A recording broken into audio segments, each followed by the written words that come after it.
안녕하십니까?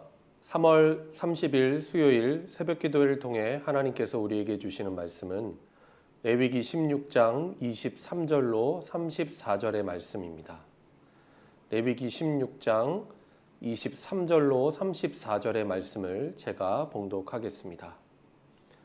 아론은 회막에 들어가서 지성소에 들어갈 때 입었던 세마포 옷을 벗어 거기 두고 거룩한 곳에서 물로 그의 몸을 씻고 자기 옷을 입고 나와서 자기의 번제와 백성의 번제를 드려 자기와 백성을 위하여 속죄하고 속죄 제물의 기름을 제단에서 불사를 것이요 염소를 아사셀에게 보낸 자는 그의 옷을 빨고 물로 그의 몸을 씻은 후에 진영에 들어갈 것이며 속죄제 숫송아제와 속죄제 염소의 피를 성소로 들여다가 속죄하선즉 그 가죽과 고기와 똥을 밖으로 내다가 불사를 것이요 불사른 자는 그의 옷을 빨고 물로 그의 몸을 씻은 후에 진영에 들어갈지니라. 너희는 영원히 이 규례를 지킬지니라. 일곱째 달 곧 그 달 10일에 너희는 스스로 괴롭게 하고 아무 일도 하지 말되 본토인이든지 너희 중에 거류하는 거류민이든지 그리하라. 이날에 너희를 위하여 속죄하여 너희를 정결하게 하리니 너희의 모든 죄에서 너희가 여호와 앞에 정결하리라. 이는 너희에게 안식일 중에 안식일인즉 너희는 스스로 괴롭게 할지니 영원히 지킬 규례라. 기름 부음을 받고 위임되어 자기의 아버지를 대신하여 제사장의 직분을 행하는 제사장은 속죄하되 세마포 옷 곧 거룩한 옷을 입고 지성소를 속죄하며 회막과 제단을 속죄하고 또 제사장들과 백성의 회중을 위하여 속죄할지니 이는 너희가 영원히 지킬 규례라. 이스라엘 자손의 모든 죄를 위하여 1년에 한 번 속죄할 것이니라. 아론이 여호와께서 모세에게 명령하신 대로 행하니라. 아멘. 오늘 본문 레위기 16장 23절로 34절의 말씀은 대속죄일 정결 예식을 마치고 난 후에 참여한 사람들이 행해야 할 후속 절차들을 언급하고 있습니다. 이는 크게 세 부류의 사람들로 구분되어집니다. 먼저는 대제사장인 아론이었습니다. 오늘 본문 23절과 24절 말씀 보시기 바랍니다. 아론은 회막에 들어가서 지성소에 들어갈 때 입었던 세마포 옷을 벗어 거기 두고 거룩한 곳에서 물로 그의 몸을 씻고 자기 옷을 입고 나와서 자기의 번제와 백성의 번제를 드려 자기와 백성을 위하여 속죄하고 대제사장 아론이 먼저 할 것은 지성소에 들어갈 때 입었던 세마포 옷, 바로 대속죄일 복장을 벗는 일이었습니다. 그리고 난 후에 물두멍에 있는 물을 가지고 성막의 뜰에서 자신의 몸을 씻어야 했습니다. 또한 본래 일상 가운데 입었었던 제사장 옷을 입고서 자기 자신과 백성을 속죄하기 위한 번제를 드렸습니다.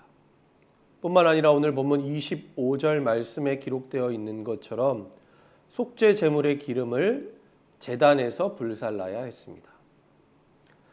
이것은 이제 그가 대제사장으로서 자신의 본래의 자리 그리고 자신이 본래 해야 할 직무를 지금부터 이제부터 감당하게 되었다라는 것을 나타내 주는 말씀입니다.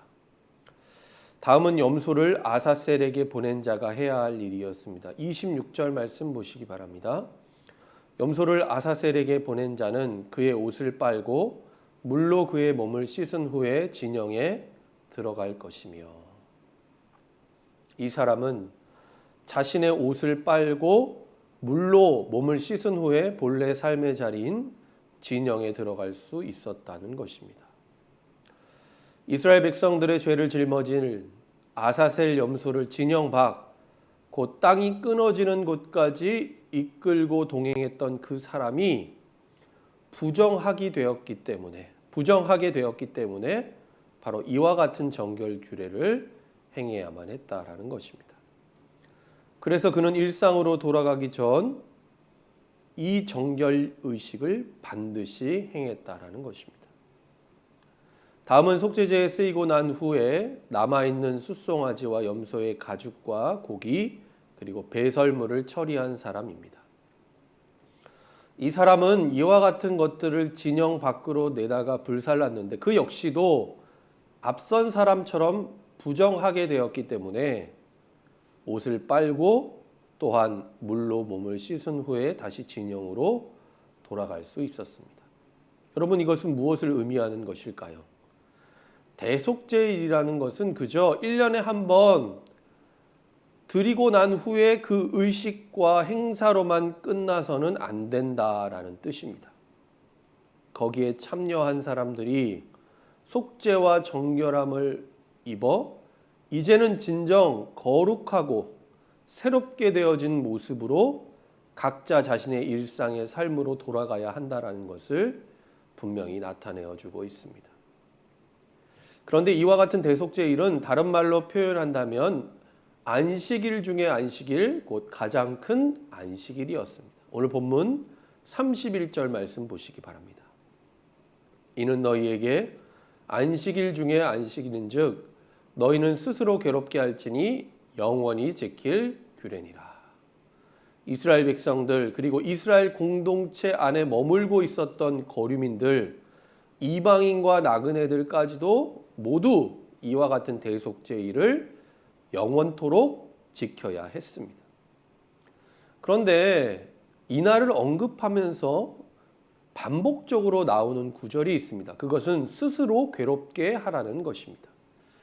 29절 말씀 보시기 바랍니다. 너희는 영원히 이 규례를 지킬지니라. 일곱째 달 곧 그 달 10일에 너희는 스스로 괴롭게 하고 아무 일도 하지 말되 본토인이든지 너희 중에 거류하는 거류민이든지 그리하라.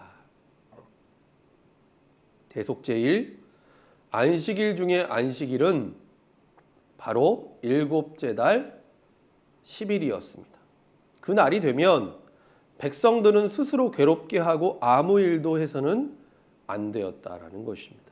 어찌 보면 안식이라는 것과 스스로 괴롭게 하는 것이 어울리지 않는 것처럼 느껴질 수 있습니다. 그런데 오늘 본문에 나오는 안식일 중에 안식이라는 것은 단순한 쉼을 의미하는 것이 아니었습니다. 유대 전승에 의하면 이때 전통적으로 금지되는 6가지 일이 있었다고 합니다. 그것은 먹는 일, 그리고 마시는 일, 목욕하는 일, 기름을 바르는 일, 신을 신는 일, 그리고 성행위였습니다. 그래서 이들은 대속죄일을 보내며 이와 같은 것들을 금지함으로 진정 하나님 앞에서 가난한 마음, 겸손한 마음으로 자신을 낮추고 자신의 죄와 허물을 하나님 앞에 회개해야 했다는 것입니다. 이스라엘 절기를 생각해 볼 때 대속죄일은 새해를 시작하는 때였습니다. 그러니까 한마디로 대속죄일은 지나온 한 해 동안의 모든 죄와 허물을 하나님 앞에서 회개하는 시간이었다라는 것입니다. 자기 자신을 부인하고 금식하며 회개하는 이 시간들을 통해서 이들은 진정 하나님 안에서 참된 안식을 누릴 수 있었습니다. 이것이 바로 대속죄일, 오늘 본문에 기록하고 있는 안식일 중에 안식일의 주된 목적이었습니다. 그렇다면 제사장들은 대속죄일에 어떻게 해야 했을까요? 오늘 본문 마지막 단락 32절과 33절 말씀 보시기 바랍니다. 기름 부음을 받고 위임되어 자기의 아버지를 대신하여 제사장의 직분을 행하는 제사장은 속죄하되 세마포 옷 곧 거룩한 옷을 입고 지성소를 속죄하며 회막과 제단을 속죄하고 또 제사장들과 백성의 회중을 위하여 속죄할지니. 대속죄일에 입어야 하는 세마포 옷을 입고 지성소와 회막과 제단을 속죄했다라는 것입니다. 그리고 제사장들과 백성의 회중을 위하여 속죄했습니다. 여러분, 평상시에도 이스라엘 백성들 속죄 제물을 드렸겠지만 1년에 한 번 있게 되는 대속죄일이 되면 이처럼 이와 같이 이스라엘 백성 전체의 죄를 속하는 의식을 행했고 또한 하나님 앞에서 그들의 모든 부정함을 정결하게 했다라는 것입니다. 그리고 하나님께서는 마지막으로 이러한 규례를 이들이 영원토록 지킬 것을 명령하고 계십니다. 오늘 본문 34절 말씀입니다. 이는 너희가 영원히 지킬 규례라. 이스라엘 자손의 모든 죄를 위하여 1년에 한 번 속죄할 것이니라. 아론이 여호와께서 모세에게 명령하신 대로 행하니라. 영원토록 대속죄일 규례를 준수하라는 하나님의 분명한 명령이었습니다.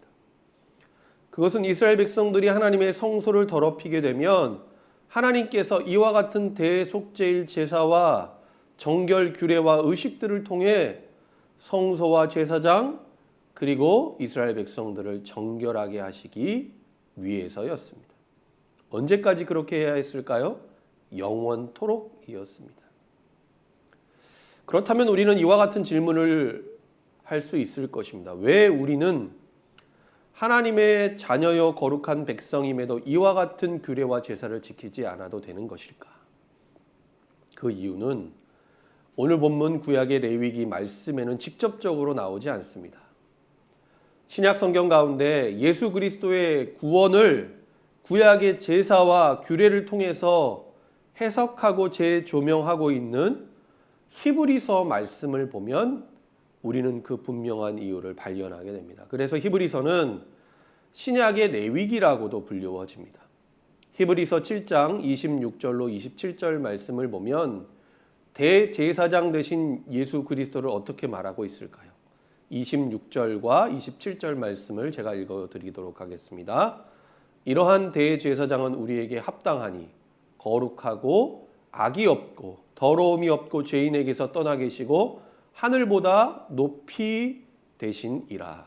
그는 저 대제사장들이 먼저 자기 죄를 위하고 다음에 백성의 죄를 위하여 날마다 제사 드리는 것 같이 할 필요가 없으니 이는 그가 단번에 자기를 드려 이루셨음이라. 무슨 말입니까?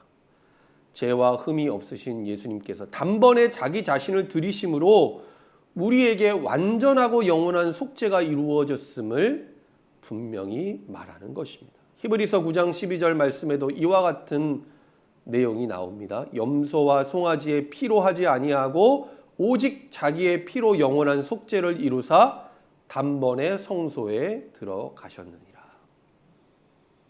예수님께서는 친히 제물이 되셨을 뿐만 아니라 영원한 대제사장이 되셔서 자기의 피로 영원한 속죄를 이루시어 단번에 성소에 들어가셨다라고 말씀합니다. 그러므로 우리는 우리를 위해 십자가에 달려 죽으셔서 친히 대속 제물이 되신 어린 양 예수 그리스도, 영원한 대제사장이신 예수님을 통해 속죄함을 받아 거룩하신 하나님 앞에 담대히 나아갈 수 있게 된 것입니다. 히브리서 10장 19절로 20절 말씀에는 다음과 같이 말씀합니다. 제가 읽어드리겠습니다. 그러므로 형제들아 우리가 예수의 피를 힘입어 성소에 들어갈 담력을 얻었나니 그 길은 우리를 위하여 휘장 가운데로 열어놓으신 새로운 살 길이요 휘장은 곧 그의 육체니라. 아멘. 1년에 그것도 단 한 번 이스라엘 백성들 가운데 단 한 사람 바로 대제사장만이 들어갈 수 있었던 지성소에 바로 하나님의 임재와 현존 앞에 우리가 예수 그리스도의 피를 힘입어 나아갈 수 있게 되었다는 것입니다. 여러분 이것은 우리의 노력이 아니라 오직 예수 그리스도 십자가의 의와 그 피의 공로로 말미암아 되어진 일입니다. 사랑하는 여러분, 우리는 예수 그리스도로 말미암아 값없는 속죄의 은혜를 받게 된 사람들입니다. 그런데 우리가 특별히 오늘 본문 레위기 16장 23절로 34절의 말씀을 통해 생각해 볼 것은 우리가 바로 구원과 속죄함을 받은 그 자리에만 머물러서는 안 된다라는 사실입니다. 구약의 이스라엘 백성들 대속죄를 마치고 속죄함을 받아 다음과 같은 정결 의식을 행한 후에 각자 일상의 삶, 자신이 살고 있었던 진영으로 돌아갔습니다. 이처럼 예수 그리스도 안에서 속죄함 받은 구원의 은혜를 받은 우리들 역시 또한 그러해야 한다라는 것을 오늘 본문은 우리에게 말씀하고 있다는 것입니다. 우리가 진정 예수 그리스도의 피로 속죄함을 받았다면, 그 놀라운 은혜로 구원받은 사람들이라고 한다면 우리의 일상 가운데 각자의 삶의 자리에서 그에 합당하게 거룩하고 정결한 삶을 살아야 한다라는 것입니다. 여러분, 그런데 이와 같은 삶을 살 수 있는 길과 또한 방법 결코 우리에게 있지 않다라는 것입니다. 오직 우리의 영원한 대제사장 되신 예수 그리스도께 있음을 우리는 분명히 알아야 할 것입니다. 우리가 우리 자신의 모든 죄와 허물을 예수 그리스도 십자가 앞에 내려놓고 회개하며 주님 앞에 우리의 삶을 돌이킬 때, 그리고 오직 예수 그리스도의 보혈로 씻음받아 거룩하고 정결하게 될 때에만 가능한 것입니다. 여러분, 우리는 지금 사순절 기간을 보내고 있습니다. 사순절의 의미는 회개와 영적인 씻음입니다. 특별히 우리가 사순절 기간을 보내며 우리 안에 있는 죄악과 불순종들이 있다면 하나님의 말씀을 통해 깨닫고 회개하며 거룩하신 하나님 앞에 나아가는 저와 여러분 될 수 있기를 바랍니다. 예수님께서 왜 이런 우리를 위해 십자가에 달려 피 흘리셨고 우리를 위해 죽으셨는지, 주님의 고난, 주님의 십자가를 묵상하며 우리의 삶이 영적으로 새롭게 변화되어지는 은혜의 시간이 될 수 있기를 바랍니다. 그리고 무엇보다 오늘 우리에게 주어진 하루의 삶을 살아갈 때 우리가 받은 속죄의 은혜, 구원의 은혜를 기억하고 깨달아 알므로 진정 그리스도 안에서 거룩하고 정결한 삶을 사는 저와 여러분 될 수 있기를 예수님의 이름으로 간절히 축원합니다. 기도하겠습니다. 하나님 아버지, 우리에게 영원한 대제사장이 되시는 예수 그리스도, 영원한 속죄의 제물로 십자가에 달려 죽임당하신 예수님을 보내주셔서 그리스도로 말미암아 죄사함 받게 하시고 구원을 얻게 하신 하나님의 놀라운 은혜에 감사를 드립니다. 이와 같이 놀라운 구속의 은혜를 받은 우리가 진정 매일의 삶 속에서 거룩하고 정결한 삶을 살기를 간절히 원합니다. 하나님 앞에 겸손하고 가난한 마음으로 우리의 죄와 허물을 회개하게 하시고 그리스도의 보혈로 우리를 깨끗하게 씻어주셔서 하나님 우리의 삶을 거룩하고 정결하게 그리고 새롭게 변화시켜 주옵소서. 하나님, 오늘 하루도 주신 말씀 기억하고 그 말씀에 순종함으로 하나님께서 기뻐 받으시는 거룩하고 온전한 삶을 살도록 성령 하나님 우리의 삶을 인도하여 주옵소서. 예수님의 이름으로 기도드립니다. 아멘.